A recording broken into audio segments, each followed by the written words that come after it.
après-midi. Bienvenue à la Société géographique royale du Canada. Welcome to the Royal Canadian Geographical Society's Gold Medal Ceremony to honor the Right Honourable Stephen Harper for his lifelong commitment and dedication to Canada. Congratulations.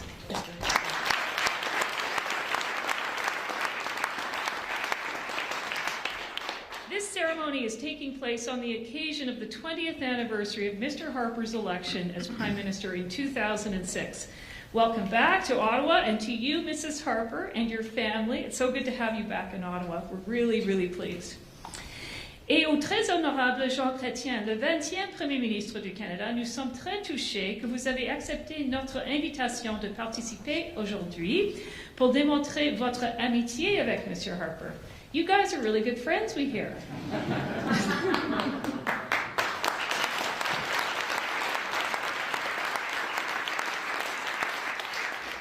Mr. Chrétien is a fellow of the RCGS, and he received the gold medal in 2022, and so we're very, very happy that you could join us.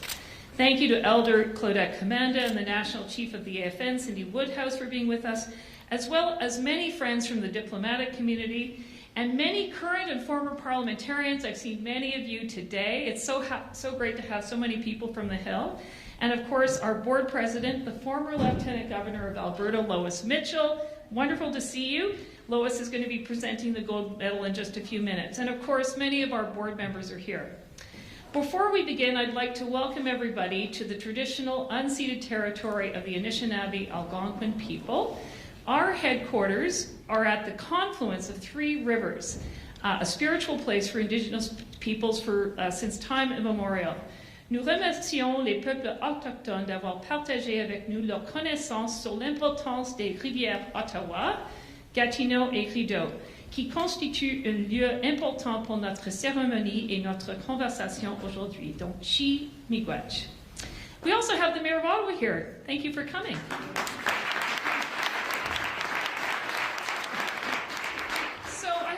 Again, when you leave this ceremony today, you'll see cards upstairs, and it's for the True North Strong Fund. And today, we're making a little announcement. We have established a fund in the names of the Right Honourable Stephen Harper and the Right Honourable Jean Chrétien called the True North Strong Fund that will help the Royal Canadian Geographical Society promote Canadian identity, sovereignty, and unity. And we think those three things are really important right now.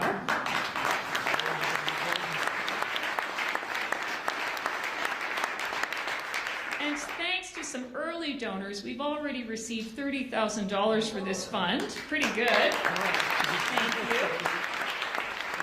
So as you depart today, we will have a reception upstairs. The cards are right up at the reception desk, so we encourage you to just take that little QR code and give what you can to the RCGS.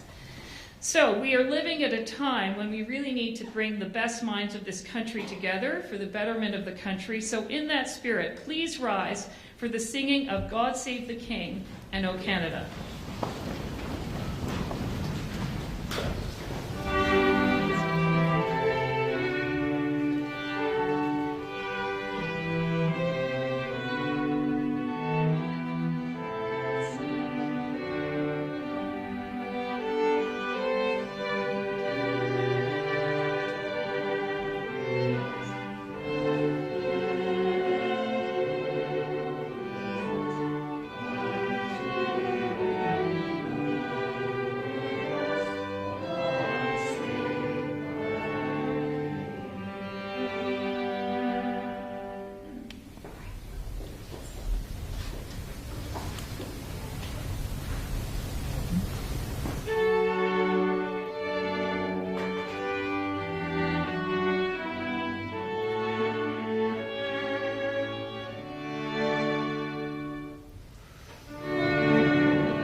ago, on January 23, 2006, in Calgary, on a campaign stage, as the election results were pouring in, Calgary West MP and the leader of the newly merged Conservative Party of Canada, Stephen Harper, became Prime Minister Stephen Harper after winning one of the longest election campaigns in history. I remember it. It went on and on and on, lasting 8 weeks over both Christmas and New Year's holidays. How can we forget it? 2 days later, I was standing on the Harper's driveway in Ottawa, doing a television stand-up as the Deputy Bureau Chief of CTV, when an RCMP officer waved at me and asked me if I'd like to go inside Stornoway to say hello to Mrs. Harper. The family had just gotten back from Calgary, and there were backpacks and snow boots in the hallway and running shoes in the kitchen. And as I entered the kitchen, there was Mrs. Harper. She was standing there looking, she was beaming. And I said, "Congratulations, Lorraine, you won." And you said, "I can't believe it. I never thought this was going to happen. I really can't believe this." And I said, "Well, when did it start to sink in?" And she said, "Well, this morning it really felt real." And I said, "Well, what happened?" And she said, "The telephone rang, and I thought it was the carpet cleaners. And I told the person, we don't need the carpets cleaned today." And the woman on the phone said, no, Mrs. Harper, I'm not calling from the carpet cleaners. I'm calling from the White House, and I have George W. Bush on the line." So I guess that's when it really started to sink in. And of course, it was a different time in Canada and the US relationship. So thank you, Mrs. Harper, for taking on this incredible job. So I'd like to welcome the Right Honourable Stephen Harper to the stage with our board president, Lois Mitchell, to present the Royal Canadian Geographical Society's Gold Medal.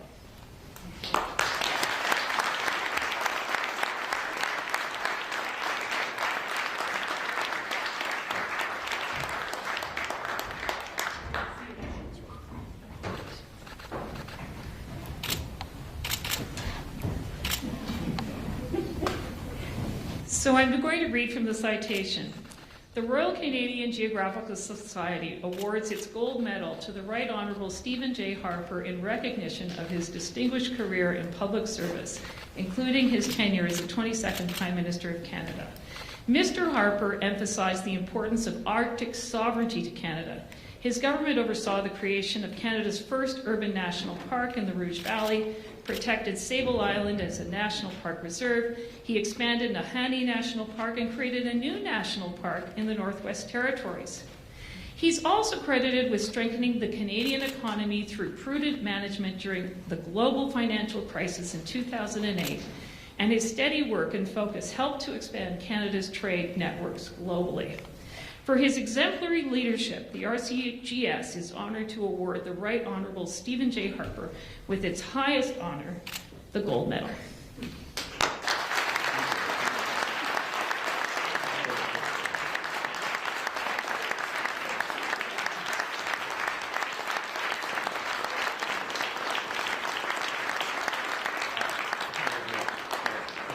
I gotta look at us looking straight ahead. Everybody wants a picture.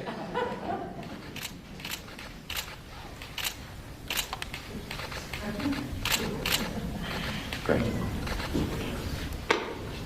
Thank you. So, thank you, Lois, and thank you, congratulations, Mr. Harper. You can take the seat in the center.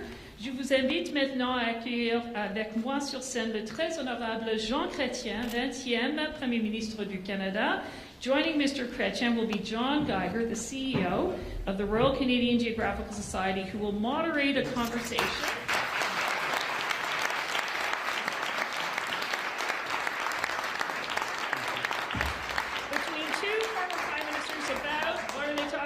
Canadian unity, identity, and how we protect a country we all love at a time of very complex geopolitics. This is going to be good. Enjoy. Thank you, Rosemary, and thank you, honorables, for joining us today. 4 years ago, the historian J.L. Grenestein created a list of Canada's national interests. He argued few Canadians think about them, and that the federal government scarcely ever bases policy on them. And it was a very short list, so here they are. The first, Canada must protect its territory and the security of its people. Second, Canada must strive to maintain its unity. Third, Canada must protect and enhance its independence. Fourth, Canada must promote the economic growth of the nation to support the prosperity and welfare of its people. And fifth, Canada should work with like-minded nations for the protection and enhancement of freedom and democracy. I think it is probably fair to suggest that Canadians are thinking about those national interests more these days. We find ourselves at a moment that is unprecedented, I think, in our lifetimes, and for which many are concerned about the national interest.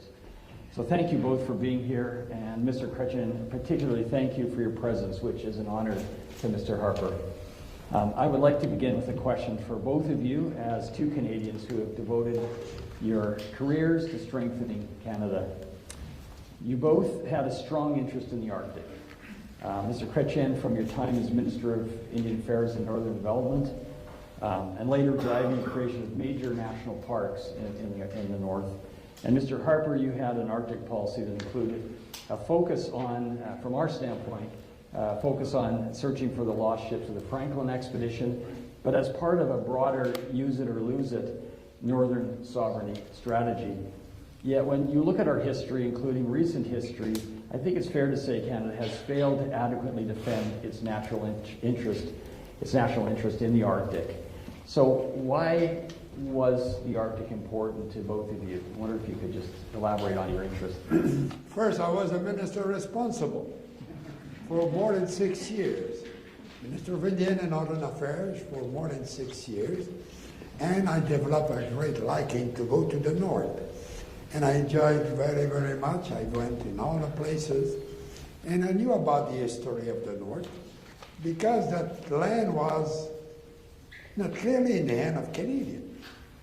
And it is under the time of Louis Saint Laurent that Gordon Robertson, who was a deputy minister of my department,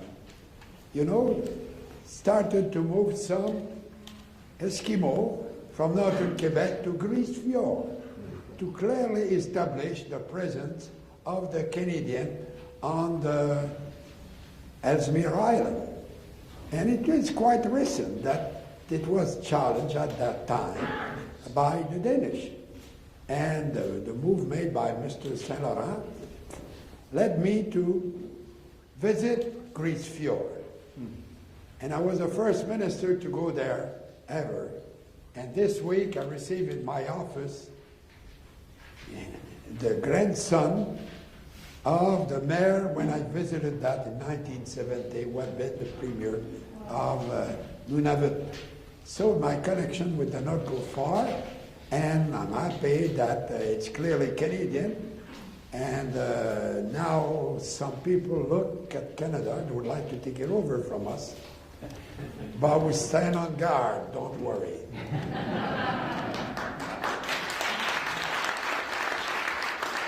I just always had unlike Mr. Chrétien, I wasn't minister of everything at one point. But I had a long abiding interest in our history and geography, and especially our northern history. I'm always fascinated that the French and British actually fought naval battles in Hudson Bay. It's unbelievable.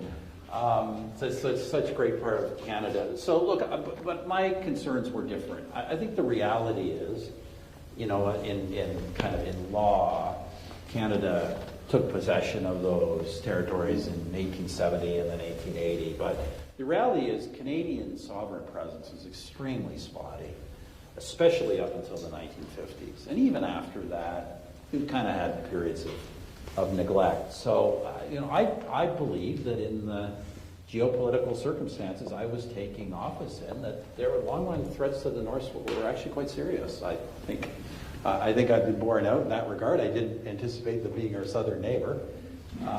But nevertheless, we have to be able, in my view, especially now, we have to be able to do surveillance and reach and ultimately defend all of our land, seas, and skies without the support of allies. And I think we're entering an era where with new technology, that's actually quite feasible for us to do. So, it's turned out to be more timely than I thought. Absolutely. I don't doubt for a minute that most Canadians have a deep loyalty to their country. You see outbursts of patriotism every now and then. Recently with the Four Nations Cup last year, just an enormous That was the outpour. best, Connor McDavid, that was the best moment of 2025.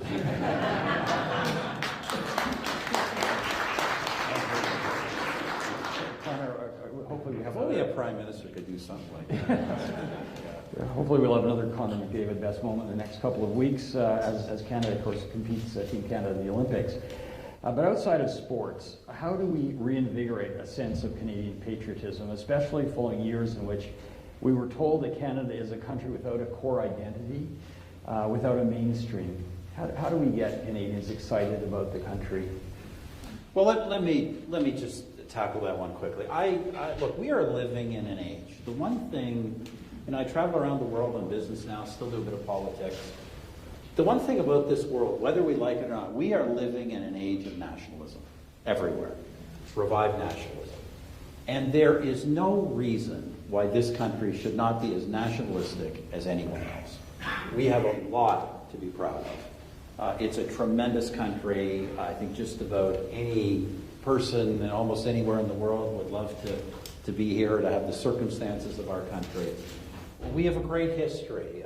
Obviously, we have a great land, a tremendous, gift of Providence. Great land, but we have a great history. And, there's been so much emphasis in the past, let's say, decade, about all the things we've done wrong. Okay, fine.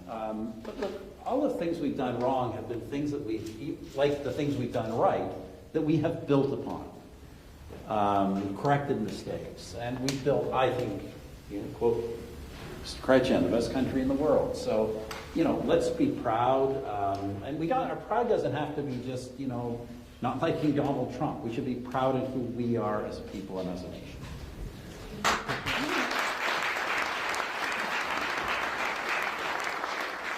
Around the world, they look at us. There was an international survey a few months ago asking the people, if you had to start your life, where would you like to go? And around the globe, Canada came first. And, it is the others who see us this way. One of the problems is we look back all the time, rather than look at the future that we can build together. Over the weekend, I wrote a book about this American who wanted to take Canada over in 1780, 76, at the time of the Revolution. Right. The guy was Benedict Arnold. No, he came. Yeah. But at that time, they wanted to take us over. Yeah. And you know what was Canada at that time? There was no Anglophone. We were a colony of England. And the Americans were afraid that they were going to use Canadians to fight them in alliance with the natives who tended to be with the Brits at that time. So, if we, the Francophone, had decided to join the American Revolution, all you guys would have been obliged to go back to England because the loyalists could come to Canada. There was no Canada at that time, but the French Canadian that controlled the land. So if we were to look at what we've built together, rather than what divides us, it is the problem. And be proud of what we can offer. When you're in the geographic business apparently, so I claim that when I was Minister of Indian and Northern Affairs, responsible for park, and when I was Prime Minister, I made more land aside for conservation and national park than the number of acres they have in France. And we did a bit of that too. We're the only country who can talk like that. And we have to be proud, We're political opponents, but we're not enemies, not today. Because he's afraid of the show.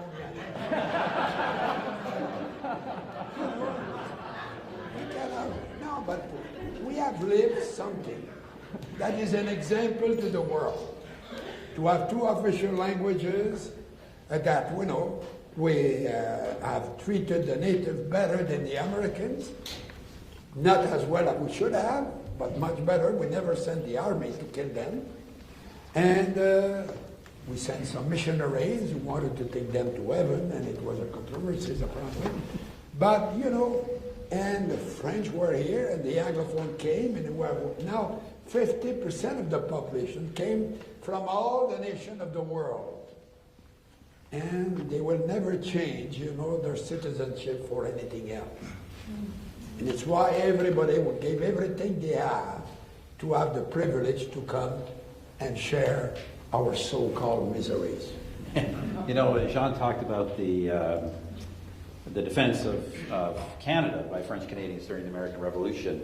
Our organization, Government of Canada, RCGS, we spent a lot of time celebrating the fact that all these different groups of Canadians, French, English, Native, came together to fight in the War of 1812, which is a great moment in history. So we've created this country, created it through joint action, through joint defense, through joint economic building.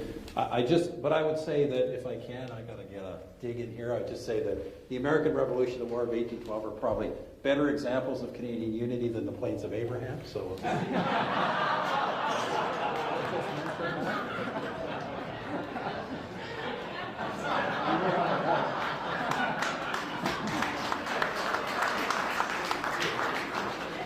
Well, and the incredible role, of course, that Yeah, but Indigenous... we cannot rewrite history. I was not there to wake up Montcalm when Wolfe came in the middle of the night. And the Brits tend to arrive in the middle of the night. They did that in the Falkland about 50 years ago. Yeah. So be aware, be awake. With Phineas Albion. But you're right, and the Indigenous contribution to the War of 1812, which I think Canada would have been lost without the war to intervene. We burned the White House, but we will not repeat it. It's part of it's been torn down by the current incumbent.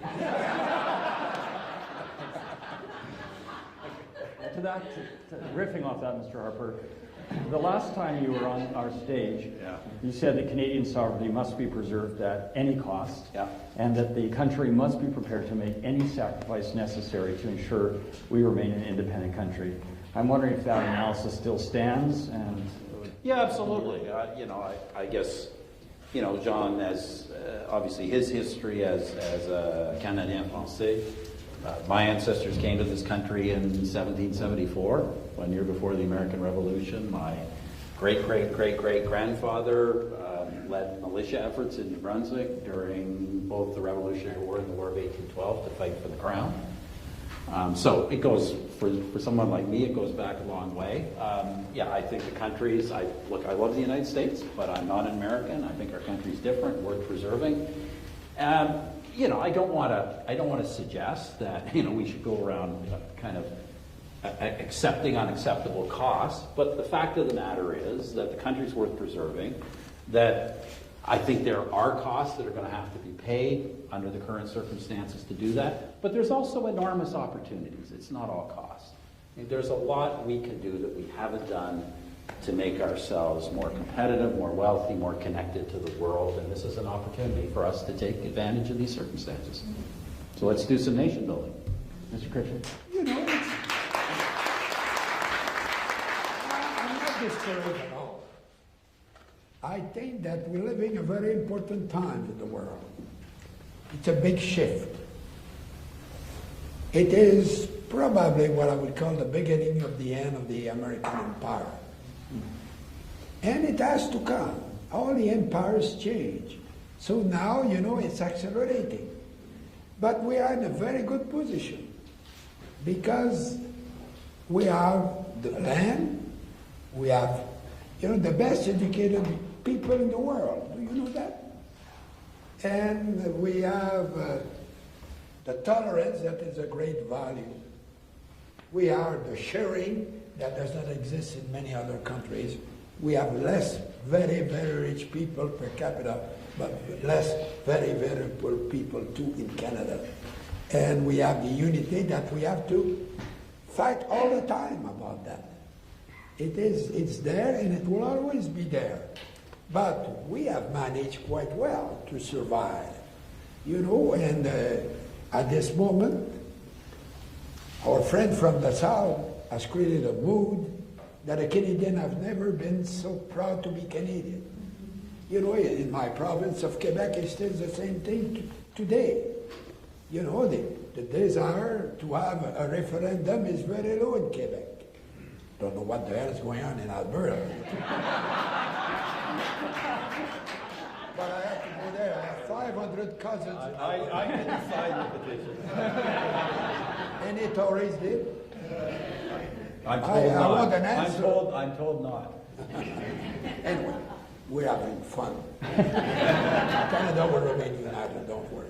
Well, I guess just on that point, you each have dealt during your tenure as Prime Minister with the stresses of... Can I just say something about that? No, not on Alberta. I just want to tell you something about Quebec. It'd be interesting to see how the election unfolds there, but I recently ran into, it was actually the airport here in Ottawa.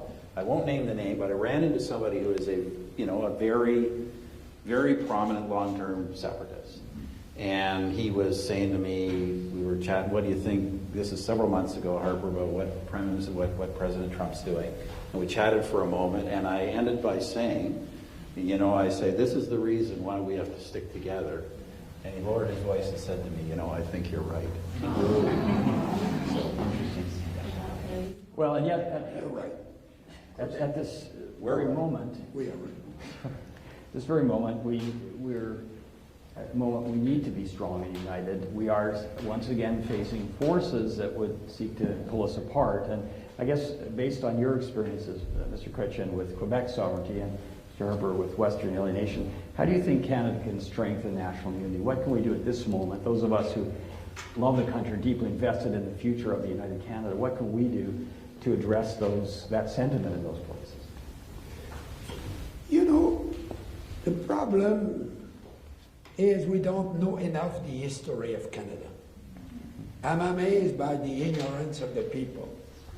When I refer to the fact that at the time of the American Revolution, we decided to stay in Canada. Why? It's because the king of the day guaranteed to the French the language and the Catholic religion. And the pilgrims of Boston were mad at the British because he had made a deal like that. And they wanted to take over Canada. And I was reading a book this weekend, written by Madame Dohan. She's a journalist from Ottawa. It's called He Failed to Conquer. It's a great book about that period of time. And, we don't know that. That it is because of that we still speak French. And they say that we're miserable. My colleague said that. I said, it's terrible. We were 60,000 French Canadians in 1763, when by the Treaty of Paris we were ceded to the Brits. Miserable that we are, we went from 60,000 to 9 million. It's not that bad.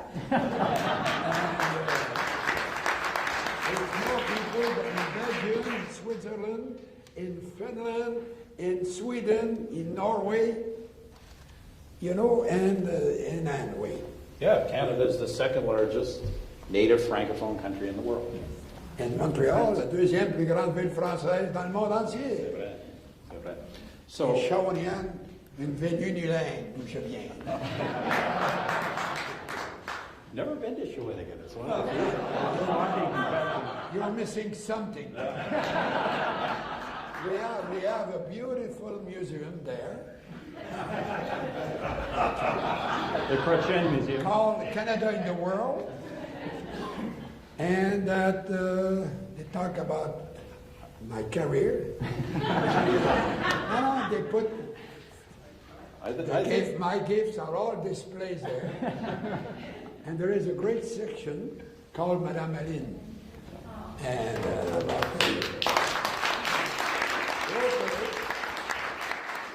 and it's all Canadian. Well, I think my people might have said and whispered to me that I probably didn't have a chance of winning in Shawinigan. Anyway, I was going to say, I don't want to get too much into the politics. I'll just say this, that, you know, in our time in office, myself and colleagues here, you know, Quebec, the support for Quebec sovereignty went to its lowest level since the early 1960s.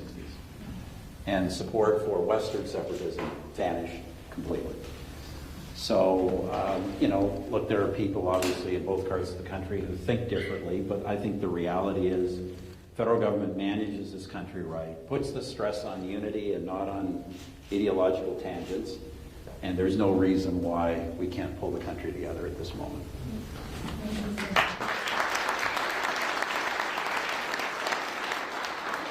So the two of you clearly like and respect one another. I know you've got a bit of a roadshow you've embarked upon from time to time, and despite the fact that you represent very different social and political movements, what advice do you have for the current generation of political figures to enable them to disagree with one another without stoking polarization in the country? You know, the communication of today have changed. And the gossips of the taverns, you read them every morning on this little machine. And all that is terribly negative, terribly negative. And I don't know how we will counter that.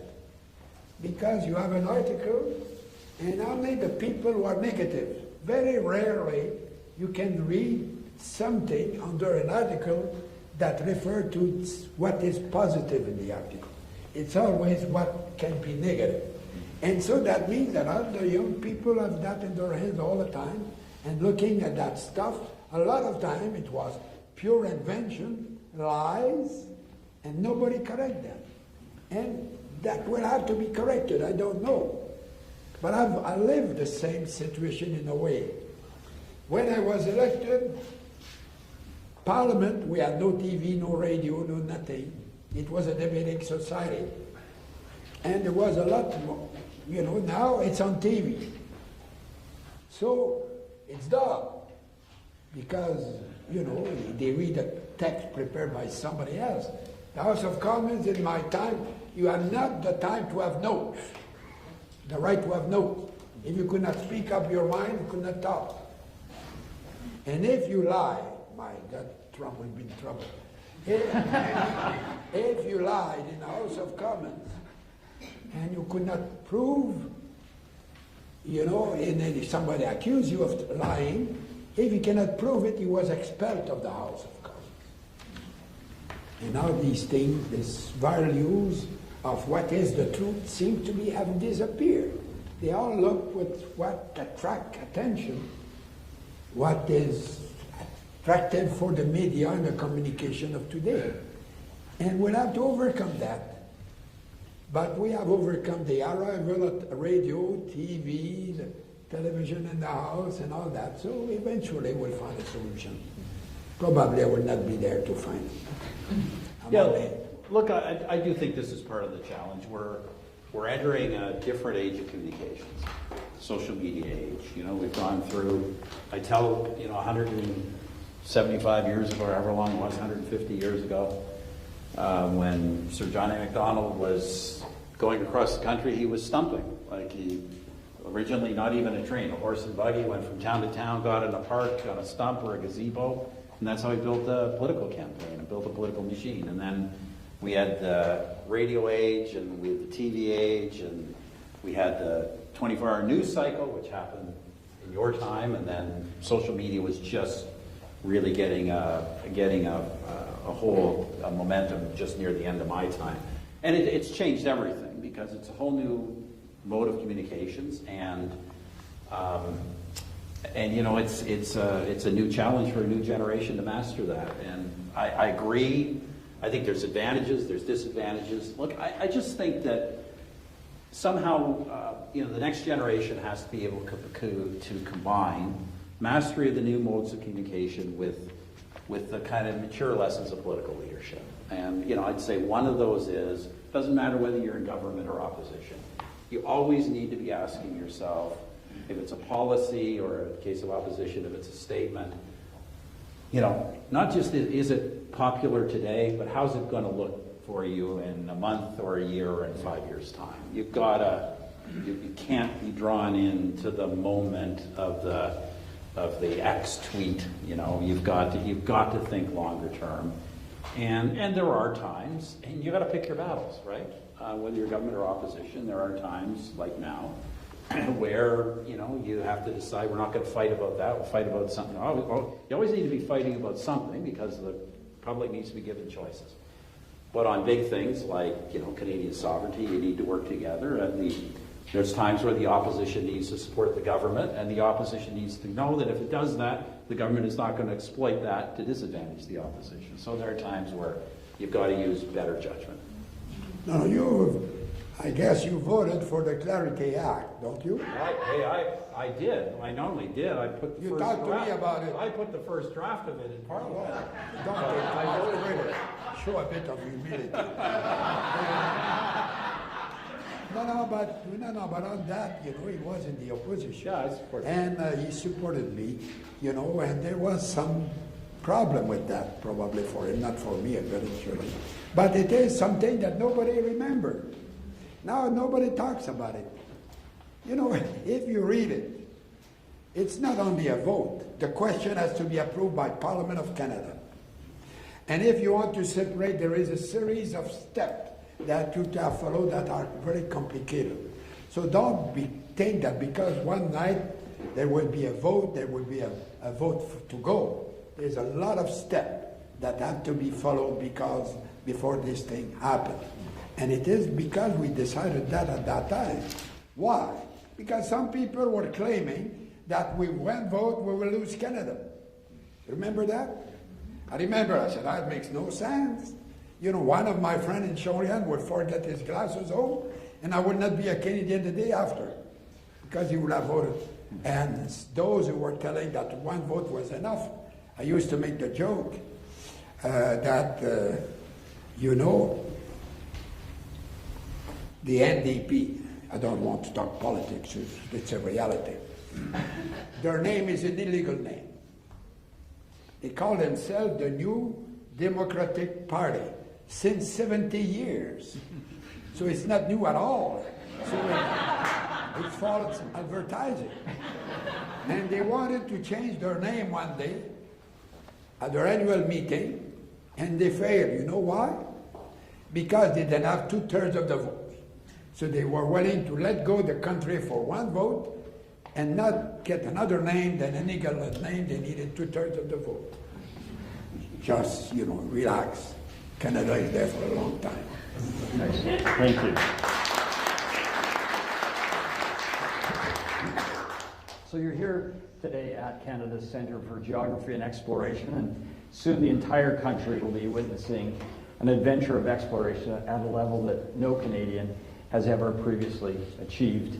The launch of Canadian Space Agency astronaut Jeremy Hansen aboard Artemis II, a mission to orbit the moon. He will be the first non-American to reach the moon, and he will be one of 4 people to have been the furthest from Earth of any human being ever, and he's a Canadian.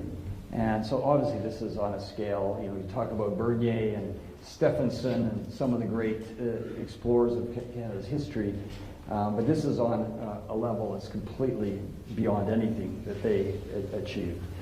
And in fact, it's more than a great achievement in Canadian history, but in world history.